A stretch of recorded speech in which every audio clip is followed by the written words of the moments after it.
그런 게 있으면 손을 들고 토론한 내용 중에서 같이 나누고 싶거나 아니면 저한테도 질문하고 싶은 거 있어. 토론한 내용은 아니에요. 그 완성이 되면 저희가 기계적이지 않아도 죄를 지을 수 없는 상태가 되잖아요. 그럼 왜 처음부터 그런 상태가 아니라 죄를 지을 수 있는 상태로 기계적이지 않아도 그렇게 될 수 있는 상태가 있는데 그게 궁금해서. 좀 아까 제가 그 이야기한 것 중에서 요한일서 5장을 한번 좀 보고 이야기하는 게 좋습니다.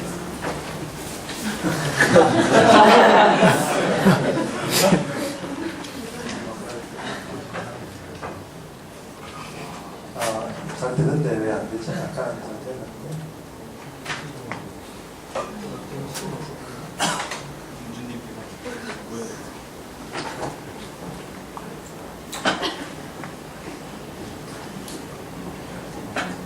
윤채가 생각할 때 왜 그럴 것 같아요? 모르겠어요? 혹시 거기에 대해서 답할 수 있는 다른 하고 있어요? 질문이 뭔지 몰라요? 어떻게 보면 창조 타락 구속 그리고 완성의 사이클들을 통해서 어떻게 보면 그 가정들을 인간들이 경험함으로써 어떻게 보면 하나의 그 하나님의 놀라운 섭리들을 알아갈 수 있는 하나의 그 과정들이 아닐까라는 생각이 듭니다. 그것도 하나의 좋은 설명일 수 있습니다. 질문이 뭔지 다시 한번. 그러니까 완성이 되면 죄를 지을 수 없는 상태인데 그게 그러니까 그게 기계적인 상태가 아닌데도 죄를 지을 수 없는 상태가 될 수 있는데 왜 처음에 창조 때 죄를 지을 수 있는 상태로 하나님께서 만드셨는지 이해가 되세요? 그러니까 왜 창조를 만드셨느냐, 완성을 처음부터 만드시지 그 말 아니에요? 그죠? 하나님 창조를 만드시지 말고 완성을 만드셨으면 타락도 없을 것이고 구속도 필요 없을 텐데 왜 하나님께서 완성으로 바로 가지 않으시고 창조를 시작하셨냐 그 말이에요. 대답할 수 있을 것 같습니다.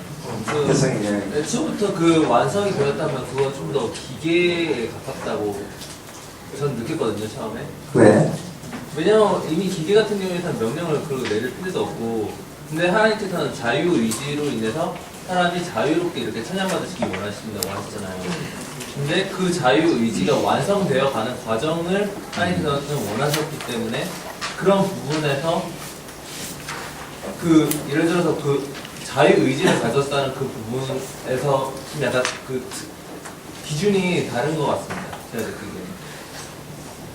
그러니까 사람이 원래 불완전한 존재이지만 그 자유의지를 내려놓음으로 인해서 예를 들어서 하나님께 속한 사람이라면은 그 요한 1서 그 1절을 말씀 보면 하나님은 빛이시되 그 어둠이 조금 더 없으신데 그 안에 있는 사람들은 당연히 죄를 짓지 않는 것 자체가 그 사람에게는 당연하다고 이렇게 이끌어지는 삶을 하나님께서 바라시는 게 아닐까 하는 제 하나의 이론입니다.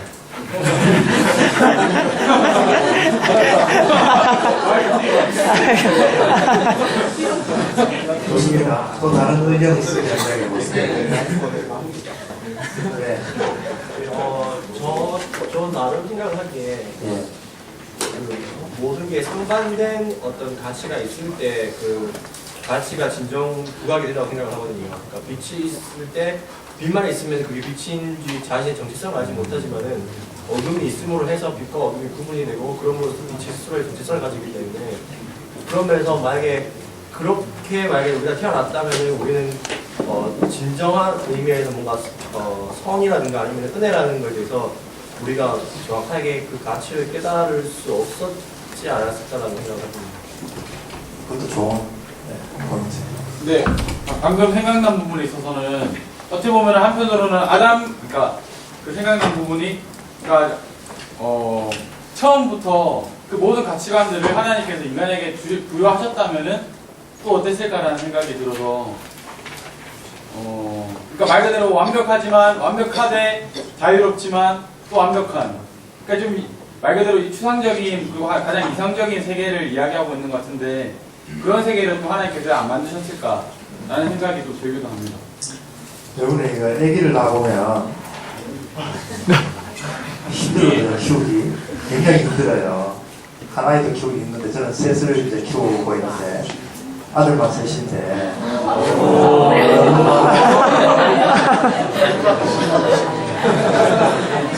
큰애가 벌써 20이 넘었고 대학생이고 둘째 셋째가 있는데 그건 다 초등학생들이고 대학 들어가고 대학 들어가는데 힘들어요.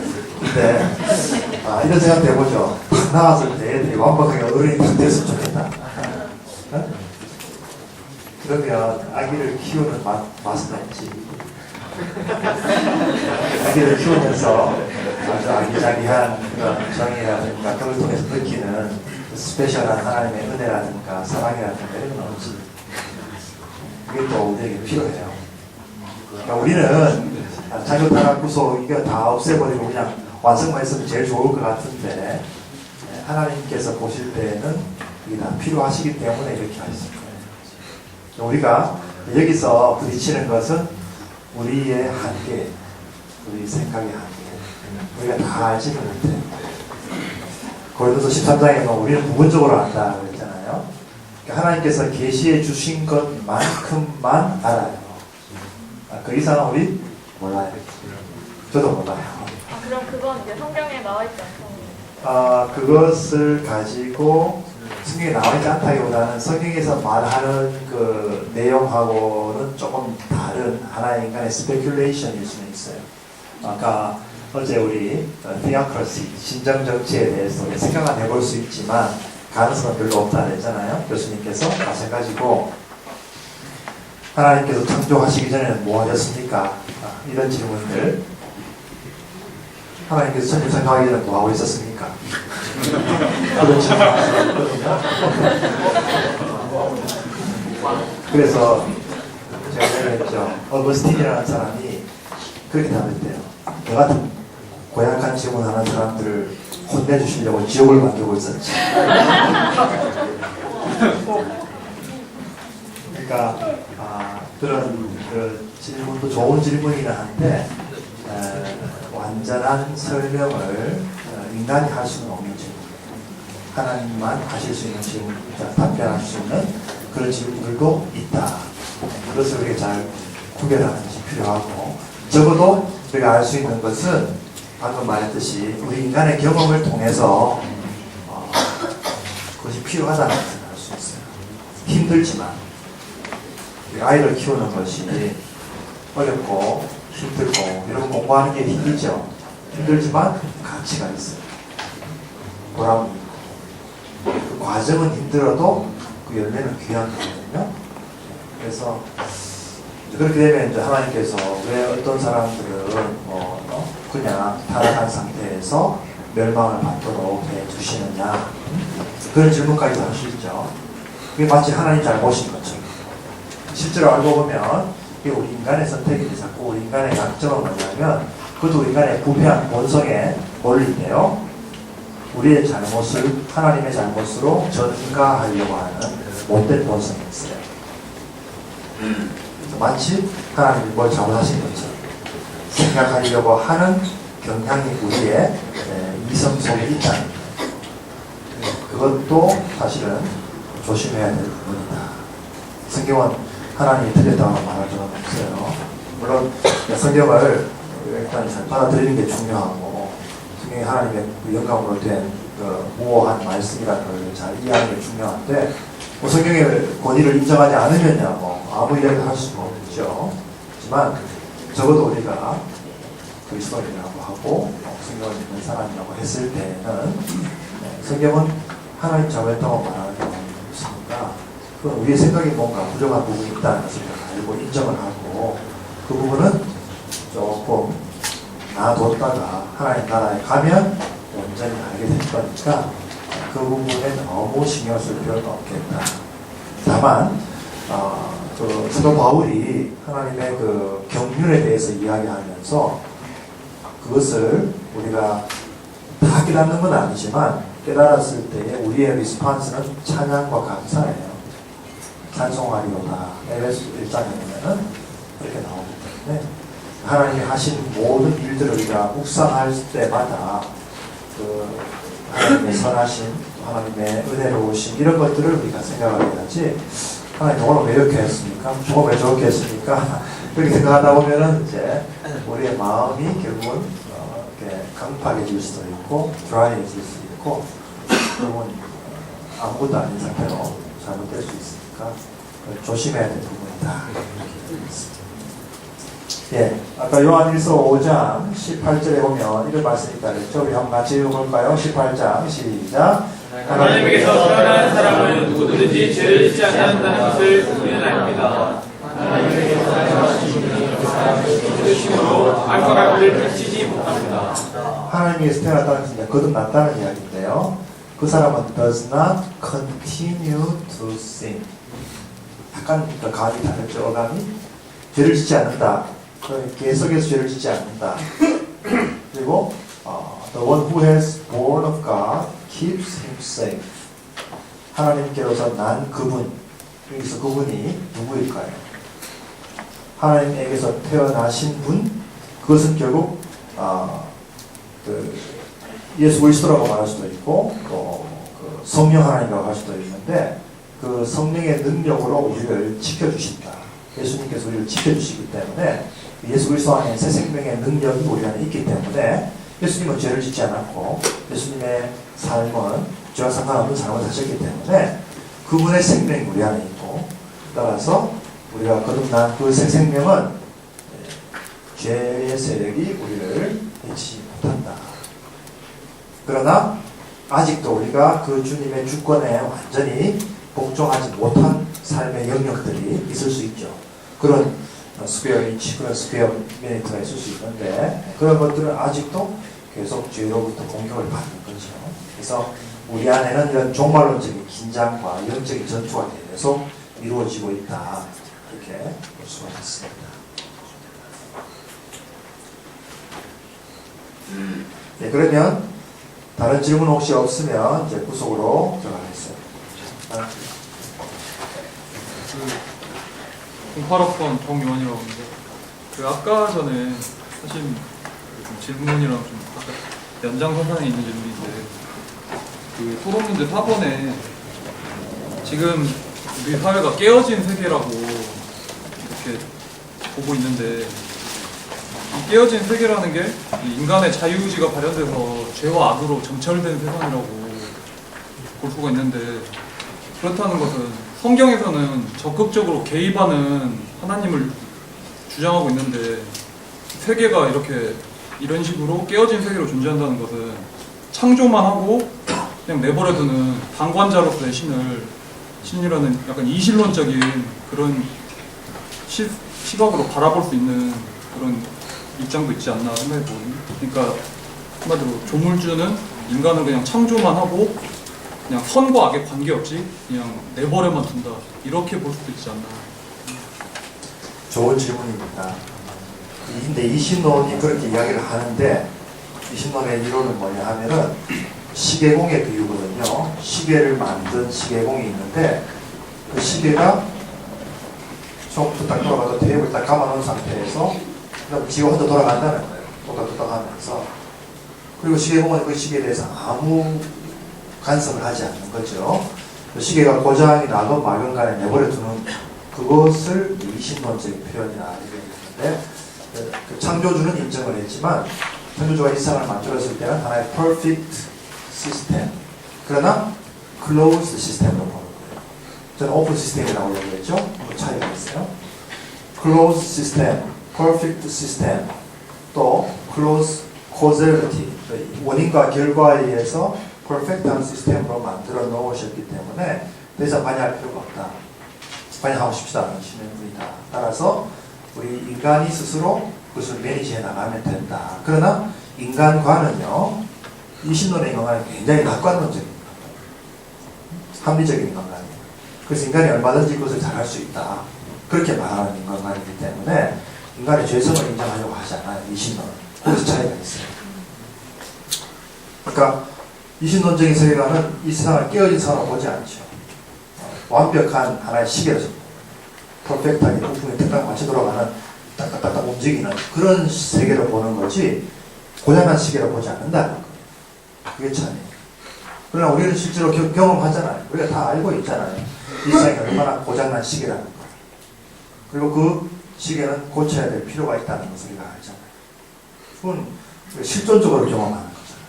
그렇기 때문에 이신론적인 세계관이 거기서 약점이 드러난다는 거죠. 이게 얼마나 못 간다는 거죠.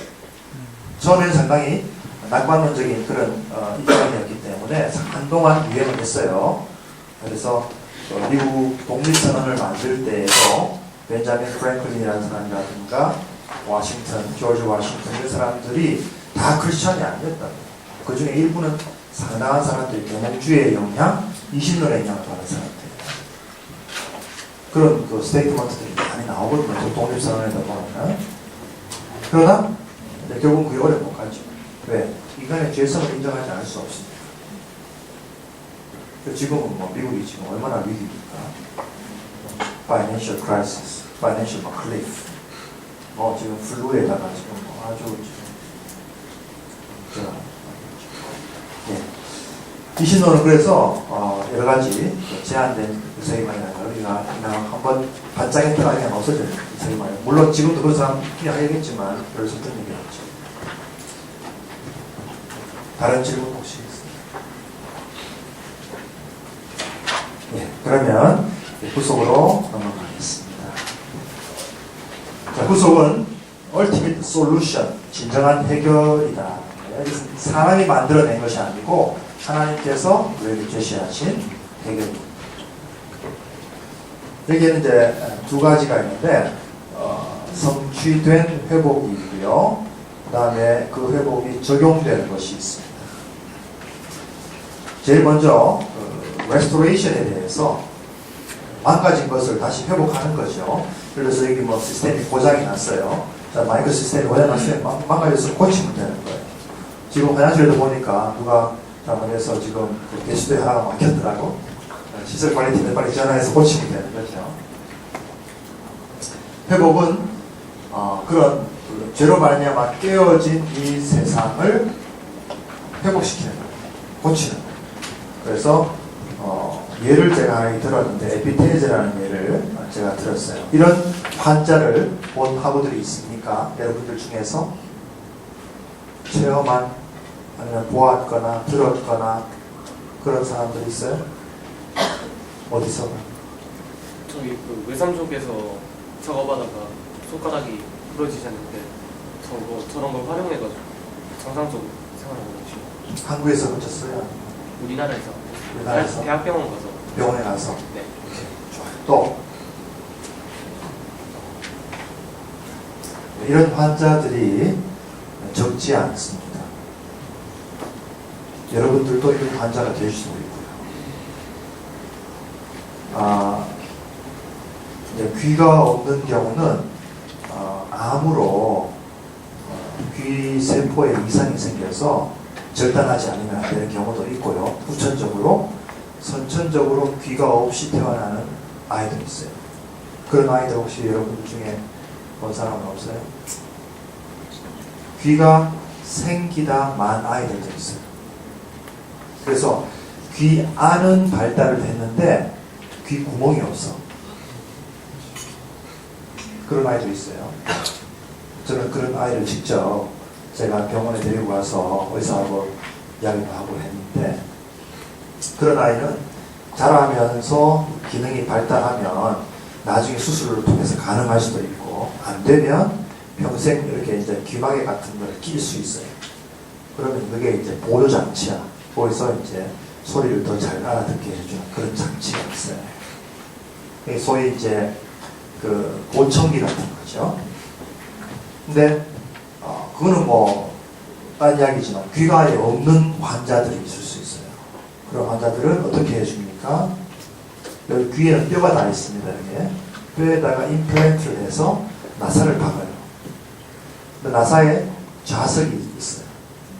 그 다음에 이 귀는 실리콘으로 만들어요. 이 실리콘으로 만드는 게 이게 이제 예술이죠, 사실. 이게 의사가 하는 게 아니에요.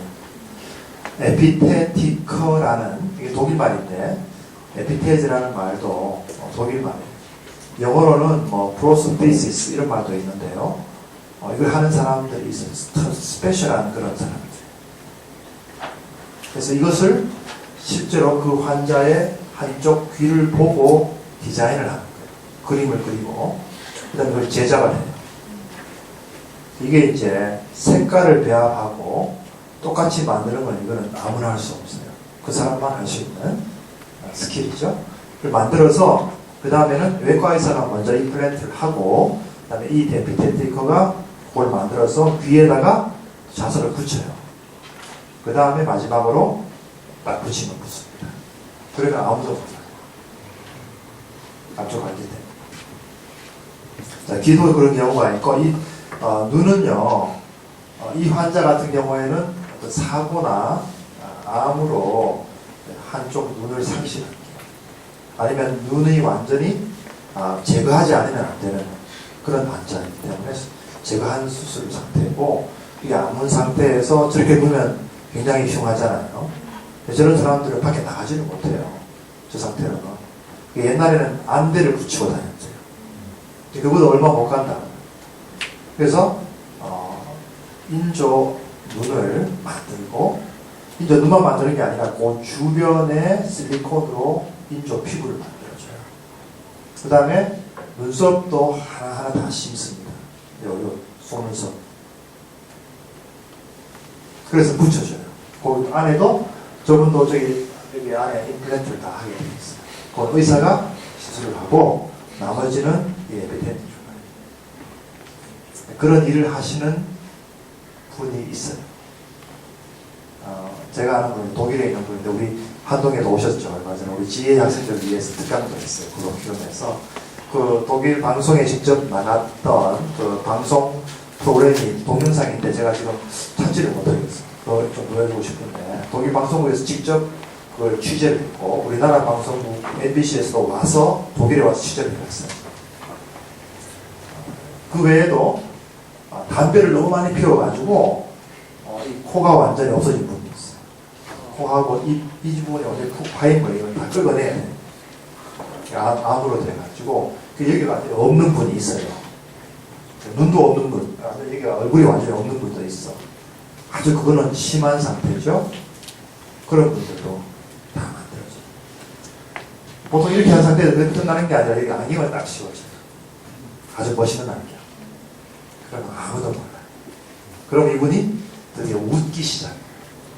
마음의 안정감을 누리기 시작하고 이제 한숨 푹 쉬고 이제는 나도 사람 사는 데 갈 수 있겠다 이렇게 해요. 엄청 비싸죠. 그때 독일에는 보험 처리가 됩니다. 우리나라에는 안 됩니다.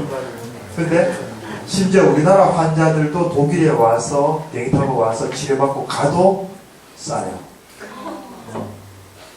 이분이 이제 신실한 장로님이시기 때문에 신앙으로 어프로치를 하기 때문에 우리 가난한 학생들이, 가난한 아이들이 와요. 베트남에서 한 자매가 왔는데, 한 여학생이 왔는데, 베트남 이 학생은 어릴 때 곰이 습격을 해가지고 확 긁어내린 거예요. 이 한쪽이 없어. 그래서 눈으로 머리카락을 다 가려서 살았어요.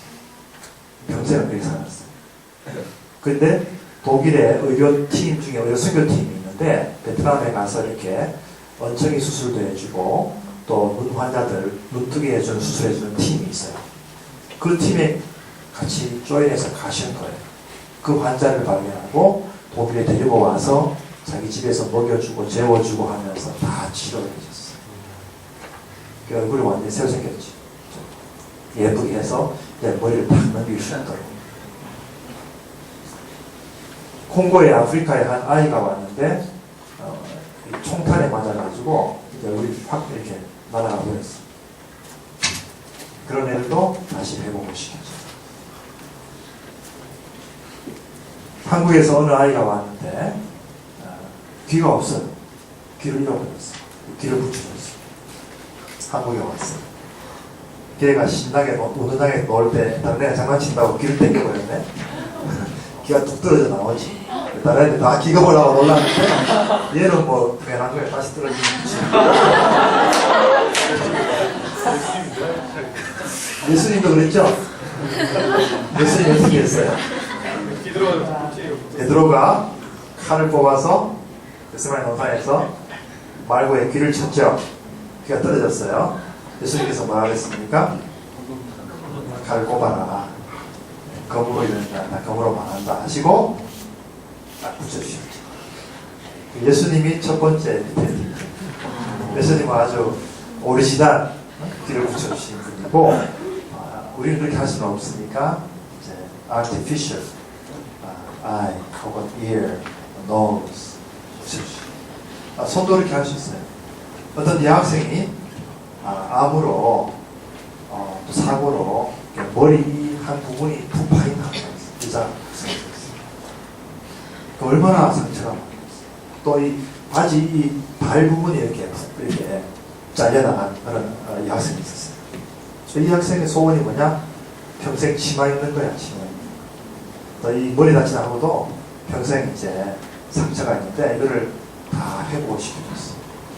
그러니까 이 학생이 치마도 입게 되고 다른 그 환자는 머리도 다 회복이 돼서 지금은 그분이 오히려 배워가지고 그분이 이제 응용 미술을 전공한 분이기 때문에 이 손재주가 있거든. 이건 컬러를 다 배합을 해야 돼. 색깔을 다 배합해서 그 사람의 얼굴에 맞는 색소를 만들어내야 되기 때문에 이게 예술적인 감각이 없는 사람은 절대로 못하는 거죠. 그걸 배워가지고 지금 그 여자분이 한국에서 이걸 하고 있어요.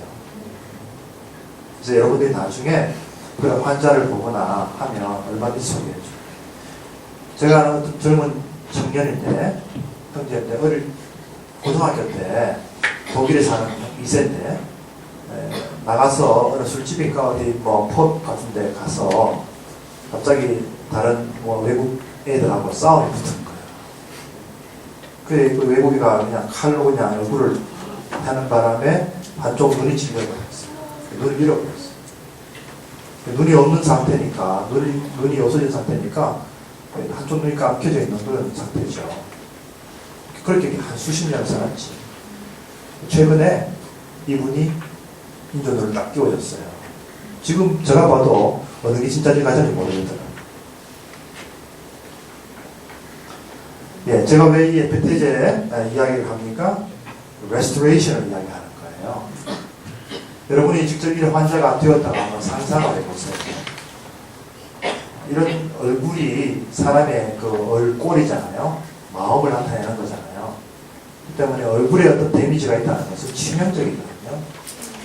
그 단순히 외적인 그 상처일 뿐만 아니라 마음에 큰 그 상처가 있기 때문에 그것을 회복해주면 그 사람의 그 셀프 리스펙트가 회복이 돼요. 자존감이. 자, 이것이 바로 하나의 예가 될 수 있다. 예수님께서 하신 일은 단순히 우리 얼굴만 회복하신 게 아니고 우리의 모든 영육 모든 것을 회복하신 분이다 하는 의미에서 제가 예를 들었습니다. 앞으로 뭐 선교지에 갔다든지 제3세계에는 더 이런 환자들이 많을 거예요. 우리나라에도 숨어 있어서 그렇지.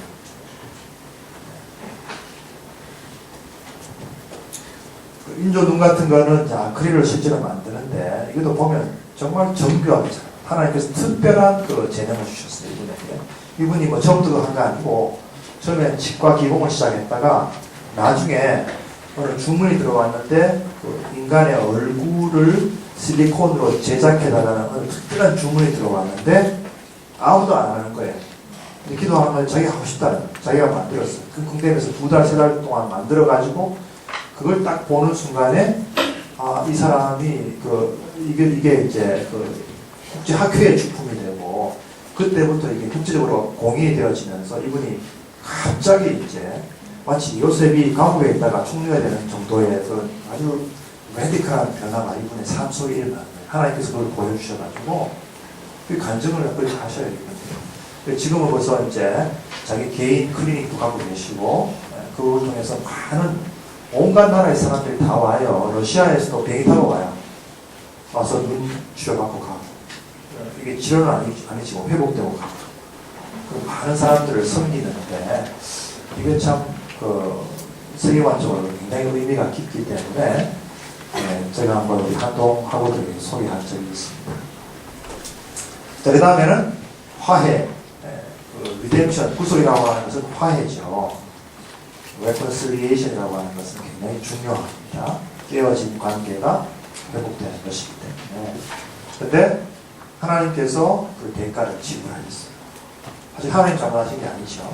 우리 잘못했는데 하나님께서 대가를 먼저 지불하시고 회복시켜 주셨다. 그래서 이제 그 독일 말로는 이제 이걸 베르제능이라고 합니다. reconciliation이라는 말을 구약에서 제일 먼저 화해의 모습을 보여준 장면이 있는데 누굴까요? 누구와 누굴까요? 형제였어요. 야곱과에서 야곱과 서로 만나서 화해하는 장면. 신약에서는 아버지와 아들, 탐자와 아버지가 서로 안고 화해하는 장면. 이런 것들이 이제 성경에서 보여주는 회복의 모습들이죠. 우리도 서로 화해해야 된다. 예수님께서 그렇게 화해를 시키는데 사람만의 화해가 아니고 아까 말했죠. 고린도후서 5장 19절에 보면요. 하나님께서 모든 만물들과 화해하셨다. 골로새서에서도 제가 아까 인용을 했잖아요. 모든 만물들과 하나님 화해하시기를 기뻐하셨다. 왜? 죄의 영향이 모든 만물들에게 영향을 줬기 때문에. 그래서 19절에 보면요. 이런 말씀이죠. 세상을 그리스도 안에서 자기와 화해. 이 세상이라는 것은 사람만이 아니고 모든 우주 만물을 말하는 것입니다. 그래서 우리에게 화해의 직분을 주셨다는 말씀도 하고 있죠. 그리고 그리스도 안에서는 새로운 피조물이라는 표현을 했는데 또 바울이 말하는 것은 사람만이 아니고 그리스도 안에서 새로운 질서, new order of recreation, 새 창조의 질서가 이미 시작됩니다. 그게 이미 우리 안에 있다. 우리 안에 새 생명이 있고 하나님 나라가 이미 시작되고 그리고 그것은 깨어진 피조개, 이걸 자연이라고 말할 수 있겠지만 그래서 완전히 회복하는 은총이다. 여기서 우리가 화해라는 단어에 조금 더 포커스를 맞추어서 제가 설명을 한다면 다른 파워포인트 많이 있는데 생각하고요. 독일의 경우 제가 이제 독일의 안 좋은 면들을 제일 먼저 이야기했어요. 히틀러라든가 이런 것들. 근데 전쟁이 끝나고 나서 소독이 화해의 액션을 취합니다. 어떻게?